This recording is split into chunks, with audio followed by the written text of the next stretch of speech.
His work spans every continent and has been featured on television and in print, Discovery, Nat Geo, Vice, and others. He recently returned from Mogadishu, the most dangerous city on earth, where he shadowed the heroic El Mahmoud women on their quest to clean up the streets and restore humanity to their war-torn country. I present to you Sam Hyde, 2070 Paradigm Shift. Sam.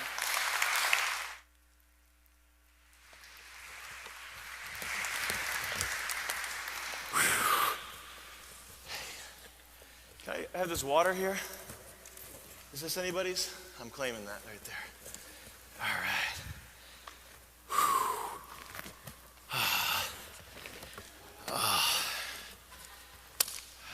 Got some notes here. Did I just drop the mic back? Oh, good. Okay. Keep that on me. Otherwise, you guys can't hear me.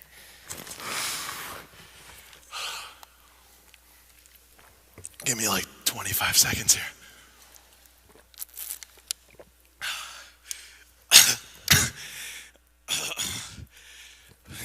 Give me like 10 more seconds. Oh man, this thing. Can we turn this up a little bit so I don't have to like turn my head into it? Can you like, how about now? Test. Hey, there you go. Yeah, I'll talk to you later. You're doing a good job. Oh man, okay. Can we reset the clock so I have another minute extra, please? Thank you. There we go. Okay, hey, I wanted to start sitting down anyway. Guys, pat yourselves on the back right now, okay? Let's do it. Come on. Everybody, I'm not gonna let you stop until I see everybody doing it. Let's pat ourselves on the back. There we go. You two, you're patting each other. That's cheating. You couldn't keep your hands off her, could you? Yeah. Hey, I don't blame you. She is a cutie. Hey guys, that pat on the back right there is for saving the world. I'm looking at young minds right now. You guys are all intelligent. I know that you did good in school. I didn't do that. You especially. You're very smart. Look at us. We're the machine that keeps the world going, okay? I'd like to start this talk off with a parable, a story, if you will. I was at a college, a second tier, not an Ivy League school, a second choice school. And I was in a class, and there was a student in that class, okay? And the teacher, he was spouting some horrible nonsense about how, it was something about how women's rights are not legitimate, something that everybody knew was false. But if anybody had spoken up, he would have taken extreme joy in failing them, okay? Nobody spoke up. One person raised his voice. One person started talking. The teacher couldn't believe it. The classroom couldn't believe it either. But in the end, he had logic on his side. And at the end of the day, he proved his point. That student was Albert Einstein. And that same sense of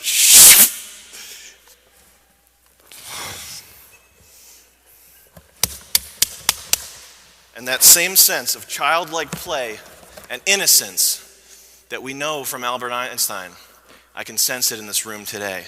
TEDx, Drexel University, Next X. So you got to be thinking to yourselves right now, who's this 22-year-old kid up on stage with a chip on his shoulder and his heart on his sleeve and the world in his eyes?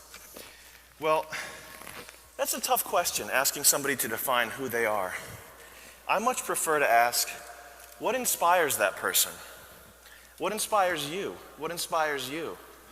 What inspires you? I want an answer. What inspires you? You better find something, man. Don't worry about it. Possibilities. What inspires me is teaching African refugees how to program JavaScript. What inspires me is finding out how to use maglev trains to get resources to the moon. These are the challenges that tomorrow's going to face, okay? How are we going to get clean drinking water to 2 billion Chinese people? You got an answer? Get inspired. I'm going to be picking on you. The second thing that inspires me are ideas. Ideas are amazing. Ideas are like currency. Ideas are what drives the world. Ideas are what we need to get to the next stage. And not just great inventions like the train, little things like this microphone that enables me to speak to the unwashed masses. TED Talks. TED Talks are another great idea. Where would we be right now? And we have to talk about it because great ideas don't come in all shapes and sizes. 9/11, September 11th. And we're going to use some reverence here and not be silly about this, but look at what they accomplished with no weapons and just 11 guys who didn't even speak English. And that proves that sometimes great ideas are actually horrible ideas. So, I'm Sam Hyde. I'm an important thinker. I'm a creator, innovator, artist, idea.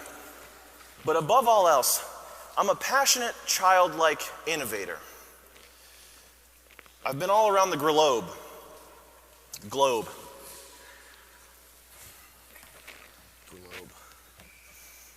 I've been all around the globe working on cutting-edge projects of all kinds.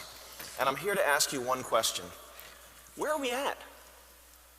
Where are we? We've got all this great technology. We've got 7 billion people in the world. And according to UN projections, it's going to go up to 50 billion people. That's a lot of mouths to feed. And I don't think they're going to be able to feed themselves. So we better start coming up with some robots to bridge that gap. The West's sick addiction to fossil fuel is going to make this planet uninhabitable for the future generations.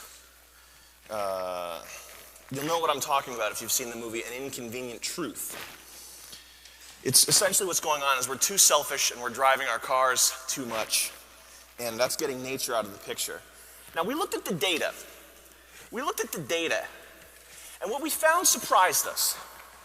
What we found, right there, what we found was that culture is a sewer. We've got lewd media. We've got nasty bedroom things on TV. And they're sexualizing young girls, and it's getting to the point where even I have a problem with it. And it shouldn't be that way. Folks, we're all world citizens. We're all world citizens. There we go. We're all world citizens living together with one social contract, one economic future. We're all tied together. There's no more individual anymore. It's just the hive. So we have to stick together. We have to stick together and learn how to share. We have to learn how to share. Now, studies show that we work hard.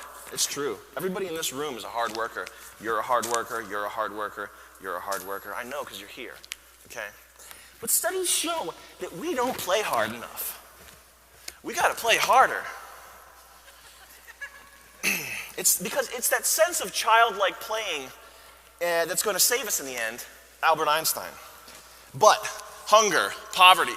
Okay, we're on this right now. Can you control the slides? Get on the right slide. Go ahead. It's fine. There we go. Trash economy. Go back. Okay. I was in Rwanda. I was with a little startup you may have heard of, Tesla. Okay? Elon Musk was there, a team of innovators, artists, creators, ideas, thinkers. We were there. And we were giving iPads to this village of Africans. And it was so freaky because, they're so intuitive. You just swipe it, and it works. But these guys, we gave them like 2-hour tutorials, and they couldn't figure out how to use the freaking things. The problem is us. The people in this room right now, the solution is us. The problem is greedy corporations. We do things that matter. New York Times. I'll just skip ahead here. By my calculations, we have 5 years until the world ends. Unless we can start to reverse things like pollution and war. Pollution, war, these are big problems. Fix it now! Close your eyes. Everybody in this room, close your eyes. I'm not going to do anything weird or sensual with you. Close your eyes. We're going to change some minds right now. Everybody close your eyes. Okay, close them. Seal them up. Seal them up good. You, especially you. I want those eyes closed. Get on it. Make sure your friend has their eyes closed too. Now look, this is a pivotal moment in human history. Right now in this room, Drexel University, TEDx, NextX, this is the time to be doing this. Take this moment in, breathe deeply, okay? Neurons are firing in your brain right now. You're more alert. You're astrally projecting. You're getting a little bit high on the sound of my voice. I have a nice timbre to it. I know that I'm a good public speaker. You're drinking bulletproof coffee. And you don't even realize you're getting all jagged up in the head listening to my presentation. You're going to remember this forever. 2070, future, now. What?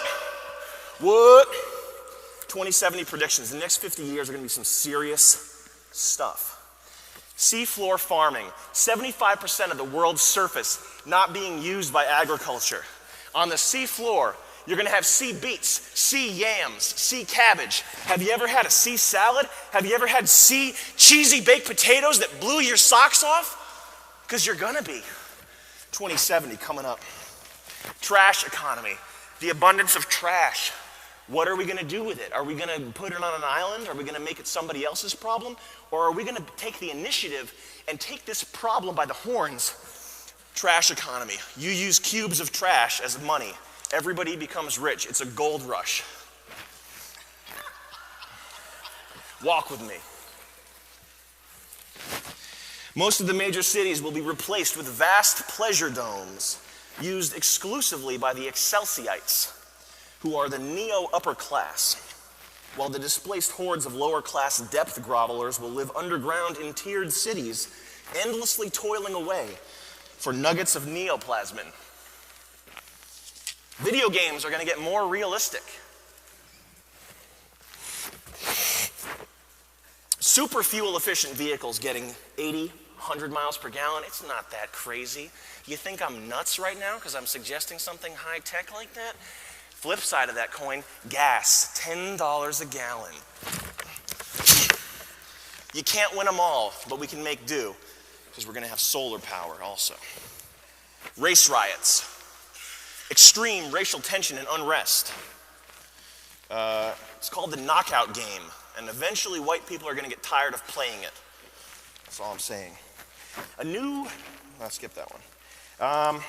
You have 2 minutes left? Okay. Playing games with me, huh? Can we get the original 18 minutes back on here? You caught me. I'm unprepared. Now, 2070, due to the massive birth increase, we're going to have a shortage of milk. What this means is the Neo-Earth Good Government League is going to have to genetically modify all humans, male and female, to lactate once a month. Once every month, you're going to be going to a lactation processing center where they'll hook you up to all kinds of weird things. Now, due to some fluke, about 3% of the population produces milk, about 500% as much milk. So they're going to have to be farmed constantly, and it's very painful. But they're going to be rounded up by FEMA, and their milk will serve the greater good.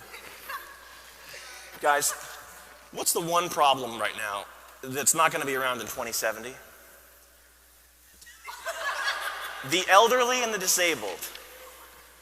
Because we're just going to kill them. We're just going to kill them. So we looked at the data.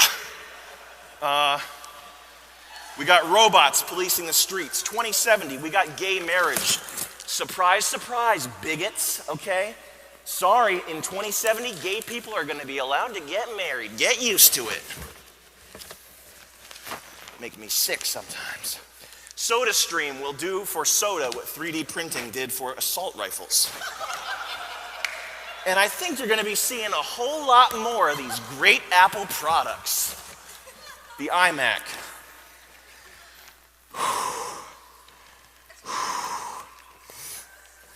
You're probably thinking this is some pretty deep stuff, and you're right. State-enforced homosexuality. I don't have a problem with that. It's equal. Facebook as your birth certificate.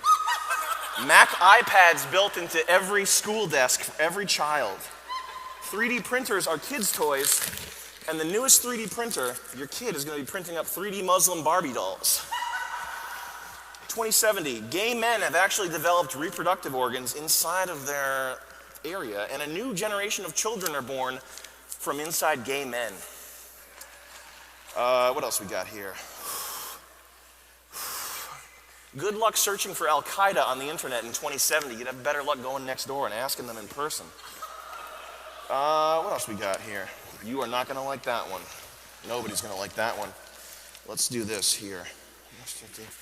Can we get one final pat on the back, everybody? Pat yourselves on the back. Please do it. You are going to be the future. That's a good thing. You're going places, kid. You're going, man, we're so screwed. 2070, Israel, straight up ripped off the map. Bye! Bye, bye! Bye! Not my choice. It's probably what's going to happen. Okay. Anybody else have any predictions? What do you think is going to happen? Now it's time for you, because you are you plural is the star, like YouTube here, like the Time magazine cover. You guys are the star. I'm just some crazy guy. I'm not cool. What predictions do you have? 2070. Make a real one. Let's have something real here. You don't know that. I'm going to have your mind uploaded to my BlackBerry. You'll be here. You'll be cryogenically frozen. I know it. Anybody have any predictions? What do you think is going to happen in 2070? I think it's going to be better than what we have right now. I think there can't possibly be anything worse than what we have right now. Which implies it's going to be better. Hey, man. Thank you. Thanks for having me here. Thank What do you want me to walk through here? Right here. Okay.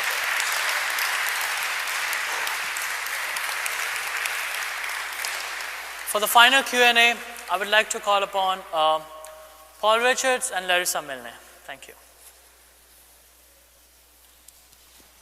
Can we have some chairs, please? We got it, sir. Okay. I got it. We got one more. Right here. And we'll have a microphone available for the volunteer. Right there. Can we get a microphone for the speakers?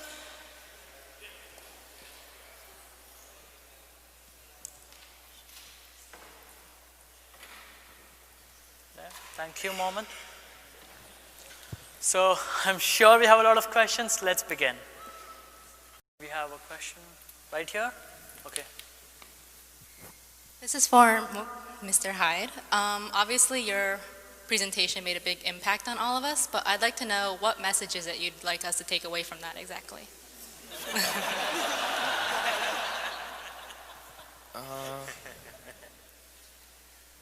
I don't know, man. I guess that's up to you.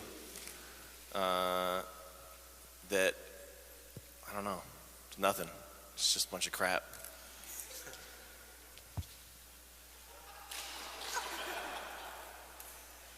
Any more questions? We have a question there.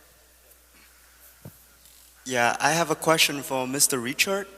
So, what do you think will be the future of the space program? In other words, what's going to be the next step? I don't know. I think, I think we have to have something that, politically motivates the country to actually do the exploration.